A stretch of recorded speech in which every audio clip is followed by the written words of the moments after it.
யார் அந்த திண்டுக்கல் சகாயம்? டேய் சொல்லிட்டு இனிமேடு. நன்றாக ஊத்துப்பா.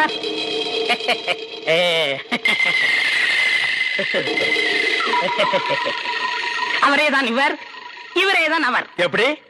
அவரேதான் இவர், இவரேதான் அவர். இவரேதான் அவர்? ஐயோ, திண்டுக்கல் சகாயத்தை அடிக்காதீங்க. அவரேதான் இவர். ஐயா, என்ன ஏண்டா நீதான் திண்டுக்கல் சகாயமா? ஏண்டா இதுக்கு ஒரு நாள் பூரா திண்டுக்கல் சகாயம் திண்டுக்கல் சகாயம்னு பயமுறுத்திட்டு இருந்தியாடா.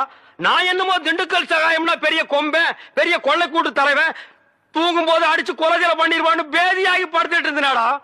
மணி அடிக்கிற நாய் நீதான் திண்டுக்கல் சகாயம்மா? டேய் இனிமே திண்டுக்கல் சகாயம் உனக்கு பேரே இருக்க கூடாது. யாராவது உன் பேர் என்னன்னு கேட்டா என்ன சொல்லணும்? எனக்கு பேர் தெரியாதுன்னு சொல்லணும். ஏன்னு கேட்டா எங்க அப்பா அம்மா எனக்கு பேர் வைக்கலன்னு சொல்லணும். சொல்லுவியா? என்னடா உன் பேர் என்ன? நான் பேர் தெரியாதவங்க. ஏன்? எங்க அப்பா அம்மா பேர் வைக்கலங்க. உன் பேர் என்ன? நான் பேர் தெரியாதவங்க. ஏன்? எங்க அப்பா அம்மா பேர் வைக்கலங்க.